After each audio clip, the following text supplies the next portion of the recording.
afternoon, Rakesh. Thank you so much for joining us for this conversation and agreeing to share your experiences on doing apprenticeship with your organization. About 2 years back, when the ITS industry was evolving, a lot of madness which was there around finding people, the whole madness around hiring people. And I think the industry has taken a lot of innovative initiatives to fill up the seats. And I think that your organization is no less in doing that. And I know whatever interaction I had with you, your organization is pretty forthcoming in at least experiment new ideas and initiatives to create talent. What prompted SumaSoft to get started with apprenticeships? See, we started this program in 2018, and we are a growing company. So this program actually complements our growth strategies. We are in constant need of trained staff and productive manpower, and we hire from a diverse pool of talent pool. And this program also helps us to gauge the efficacy of the candidates and then induct the best ones into our systems later on. So we thought that we should, participate in this and invest in this program. Fantastic. And I sense that it's been 2 years you've been engaging with apprenticeships. Correct. Fantastic. And how's the journey been so far? Excellent. The journey has been very good. There are a lot of learnings in this. I've learned a lot of things from you, Sumit. You've been meeting me very often and giving me insights to how others are also engaging and making the best out of this program. So I think it's been very fruitful for us, and we're pretty happy with this. And we would like to continue investing in this program. Fantastic. So could you help us understand how are you executing it? What are the processes, systems that you have adopted to execute apprenticeship, and which job roles you're doing apprenticeship, or how long these trainings happen? So just would like to understand how are you executing apprenticeship in your organization? See, SumaSoft has multiple divisions, and one of the divisions is BPO. The other divisions are software development and so on. This program has been predominantly implemented in the BPO division because the attrition rates are very high. We need constantly new people, trained staff. The customer is on our heads for faster ramp ups. So we thought of exploring this also along with the traditional recruiting methodologies. See, what we do here is we are hiring for our domestic business here on the BPO side. We also run international business, but we've kept that aside slightly. Maybe we would also look at that in the future. So on the domestic side, we are catering to NBFCs. We are catering to logistic companies and e-commerce companies in India. The different roles that we hire are for call centers and back offices. In call centers, largely these are people who are doing outbound sales or under the inside sales team, the customer service teams, and credit verification teams. Then on the back office side, these are people who are doing credit analysis. These people are doing pre-underwriting or underwriting work. And also some of these guys are also looking at mortgages and these kind of activities. So it's a wide spectrum of activities that are done, and we hire on apprentice for all these roles. And we've been doing things very, very successfully. Now, what we do is we typically train these people on soft skills, and we also train the people on their processes, whatever the processes they require to be trained on. The typical training time is of a month. This would include the process training, the soft skill training, and then there would be a 15 days or 20 days of on-the-job training, depending on the complexity of the process. And once they clear these tests, there are evaluations and there are certifications that they have to clear. They are moved on live activities. So this is a typical process for how we go about engaging these people. And what's the duration of the apprenticeship? Yeah, currently we're looking at 1 year. 1 year. 1 year. So about a month and a half goes in a more controlled environment before they actually get into work. Yes, classroom training, you can say for a month, 15 days buddy training, on the job kind of training. And then after that, 45 to 2 months, depending on the complexity. Some processes may take 1 week, some may take 2 weeks, some may take even 2 months. So depending on the complexity, the training durations differ. Okay, and you also read that they are frequently they are assessed and monitored as well. So what is the that assessing mechanism or the monitoring mechanism that you have in place for these people, and on what are you evaluating their performance? Okay. Yes, yes. Now this is something which has evolved over the period of 2 3 years. Uh, we have our own in-house developed software tools. We use a lot of technology and technology platforms. We use a lot of AI tools, BI tools for evaluating people.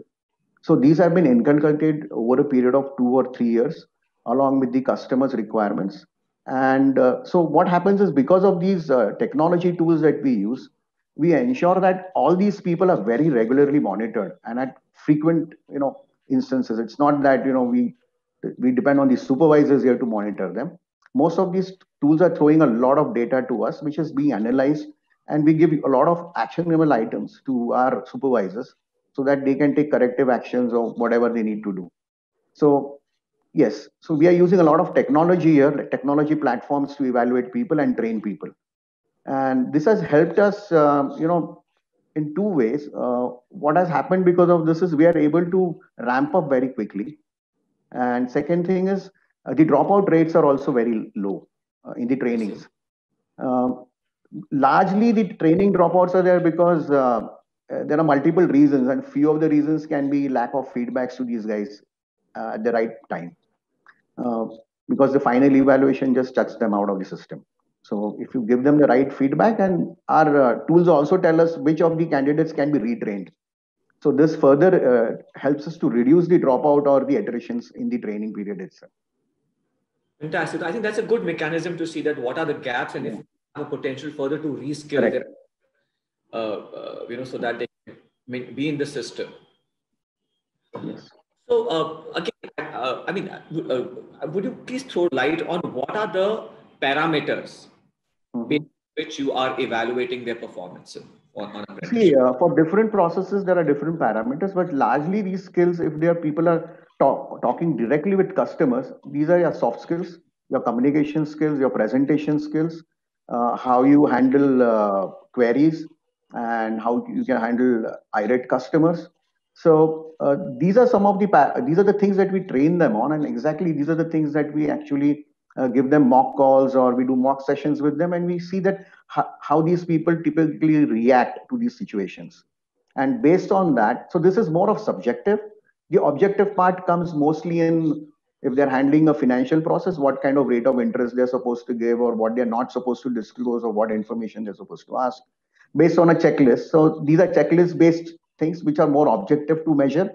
So there is a subjective and there is an objective measurement that happens, and they are graded on that. So typically we are looking at around, for call centers, around 80% of the grades where people need to be really good in their communication skills. And on the back office side, it's exactly the opposite, where we're looking at more of the knowledge that they have and how they are executing, how attention to detail is there. That is what we're checking. So typically people are measured on quality, and people are measured on the transaction, number of transactions, the quantity. And for sales people, it's your simple, the number of sales that they do, or the number of contacts that they do. So these are the things that we check them on. Yeah. And there are other things, but I think mostly these are the main things that we measure them on. You mentioned that the dropout rate is comparative, and I'm assuming comparing it with your regular employees. Is that right? Correct. So, come again, Sumit. So you said that your dropout rate is comparatively less. Correct. Yes. I'm assuming that you're comparing them with your regular employees. I'm comparing them to the regular employees, and I'm also comparing them to the times when we were not using a lot of technology to manage this. Okay. So what would be your current dropout rate on apprentices? See, I can give you, before we were using a lot of technology, and before we were using a lot of apprentice trainees for this, the dropout rate was almost 60 to 70%. Pretty high. Yeah, that's pretty high, because these are typical reasons. People come with different aspirations when they're joining a BPO, and if they see the kind of work that doesn't match their aspirations, they typically tend to drop out in the first 3 days or 4 days or 1 week. And later on, they drop out once they are on the job due to the stress of the job, because they are expected to work maybe 6 days and more than 8 hours most of the times. So these are some of the reasons. So the attrition rates after we got an apprentice and we got in this technology piece, we have almost reduced it to 40%. So now we see around 60% people going through the whole program and engaging us for a longer period. So you said that one of the stuff is that you give them the right right feedback at the right time helps you to correct. Very important. Yes. And obviously that the technology interventions are there to detect yes. where the gaps are, and that's when you intervene with your feedback and make the improvements. And but this feedback. Sorry.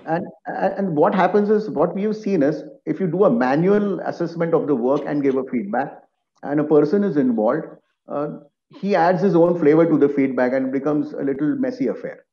So, and what we've seen with the technology feedbacks, when these are automated feedbacks that come to these guys, they just show them comparisons.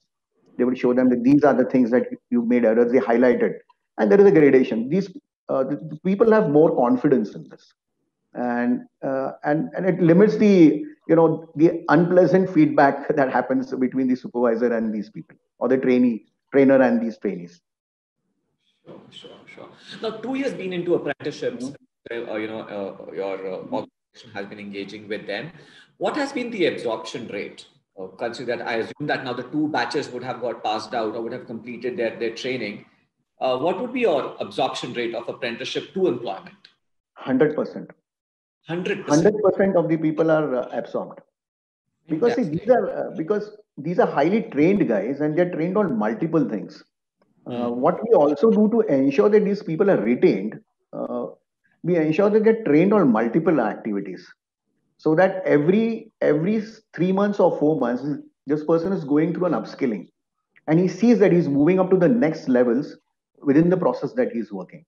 So this actually keeps him motivated, and he knows what's going to happen with him maybe after a year or 2 years, and he sees his colleagues getting absorbed. And so that's something that we find that helps them to engage us for a longer period.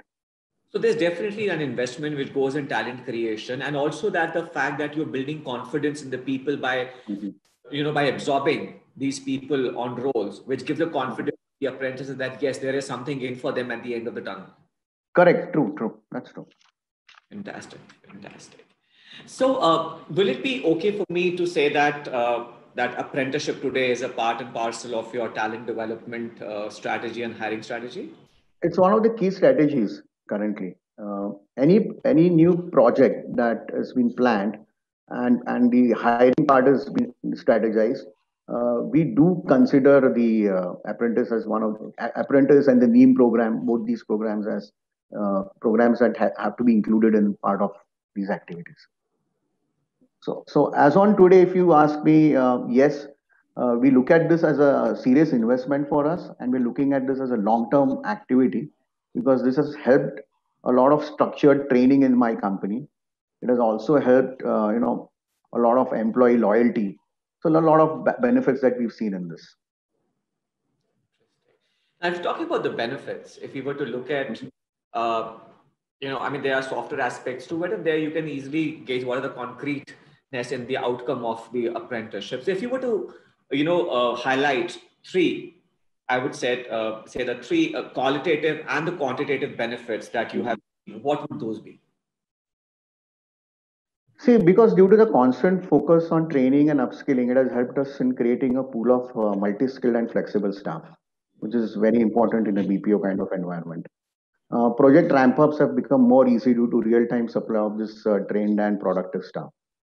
We are seeing a lot of accelerated growth in business because there are minimum business disruptions due to non-availability of people. And almost we've seen a 30% jump in the talent retention. And that's huge for us. And that saves a lot of costs for us.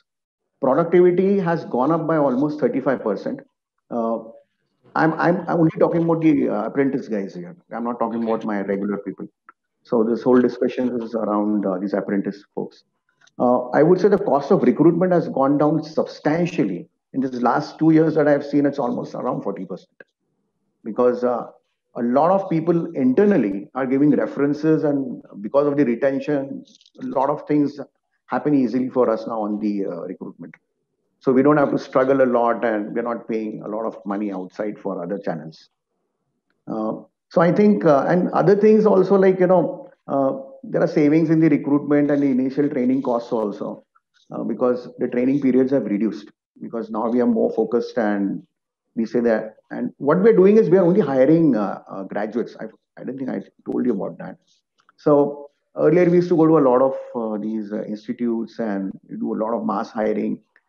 So I think that has cut down right now, and we are having a lot of more loyal workforce. We are seeing a lot of reduced, and there is wage stability also. That's very key, because in the Indian context of business that I'm doing, on the where the margins are pretty low on the Indian businesses here. So wage stability is very important. So I think these are some of the things that have really benefited the organization here. That's any qualitative aspect that you want to highlight?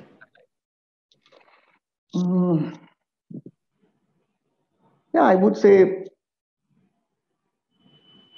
yeah, we've seen better quality in these people. I would say that the quality of these folks is much higher, uh, and I feel that these guys feel attached to the organization. In terms, they feel that they are doing some, they are that we are investing some money in them. The government is investing money in them, and these guys definitely see a value in that. So I feel there is a definite attachment. I'm yet to evaluate that piece, but I feel that there is something that helps us to get the retentions also, because There's a sense of belongingness that builds up, and yeah, absolutely, absolutely. That's important for a BPO, the kind of work we do, because we expect people to really work long hours and work on holidays. So the sense of belonging is not there. It's very tough for us to work. Okay, I must say that the way you are contributing towards graduate employability apprenticeship is definitely a commendable job being done, and the fact that you're absorbing 100% of your people who graduate out of apprenticeship into employment, I think that's also phenomenal. I would say that. Uh, I think that's a great thing for any organization to invest into. You did mention about the productivity rate going about 35% of Yes. apprentices. So, Yes. would you want to highlight more on the productivity aspects of it? That I mean, what are you comparing it with? Because of which you're saying it's 35%. Is it the people that you hire externally directly, or how is it? Like, I would just like to understand a little bit more on that. Now, it's a very simple thing, what I'll tell you. The productivity typically goes up with the tenure this person spends in the organization or that process. Uh, because the retention rates are higher in apprentice, these people tend to, over a period, their productivity increases. And this is highlighted because uh, if I get people from other sources, the typical tenure is 6 months to 7 months. And it's very low. So imagine I'm spending around 2 months in classroom training. This guy really becomes billable for me after 2 months. And he's actually working with me for an average 5 months. So, and these folks, I get minimum 1.5 to 2 years with these guys. And I can give you some numbers which are very interesting. I have almost 2 to 300 people right now in the organization who are from last 2 years, who have been in the program for apprentice. Out of that, 27 people are doing a role of trainers. They are supervisors. They are subject matter experts. They're directly customer facing. Some of them are even managing small accounts independently. So these are the type of people that we use as our flag bearers, and these are the ones who, are internal ambassadors who promote these kind of activities within the organization. So some of them are also part of the induction for new recruits. These guys go around and talk about their experiences, how they have learned things, how they have moved ahead in life, and how this whole program has contributed for them. Because these freshers typically want to join an ex company. When you tell them that they want to do an apprentice, uh, they get a little confused about it. They don't understand this. So the people who've actually gone through this are the ones who explain them. It really helps us, rather than we beating our heads and giving them some documents or showing them some other stuff, PPTs. So these guys, we leave them with them for an hour or two. They talk. It's an interactive session, and this really helps. And these folks are really passionate about talking. So we pull them out of production. We tell them, go and talk to these folks that who are newly going to join us, and we've seen it's reduced our dropout rates significantly. I think that's a great practice. Yeah, it's helped us, because we saw that how do you really convince people, because we were struggling with our recruiters and all our talent acquisition experts. They were not able to sell the concept of apprentice easily to these folks, because they had questions. So when the people came on floor, they were asking their supervisors, what is this apprentice? Why am I not on company roles? Why am I on this? So we thought that, we'll have these people who have been through this and now handling some, important things in life. They're doing something good. Let them explain what happens, rather than, because they would see another batch coming from another channel, uh, and they were inducted in the company directly, and these folks are through this other channel. So we wanted to take out this problem. So this has helped. Yeah, definitely it has helped. I think it's very essential for these people, or anybody as a matter of fact, to have the clarity, and also Yes, important. packages which are there if they have to perform, even training as well. So tell me, 2 years. I mean, some great stuff to hear from you on the outcomes of it. So will it be prudent on my part to say that over a period of 2 years it has paid off, or Yes, definitely it has paid off. And I talked to my finance team also, and they're pretty happy with this whole program, because there are a lot of benefits that come out of this program. I think most of the people know what these benefits are. Yes, we've been able to divert most of our CSR funds to this activity.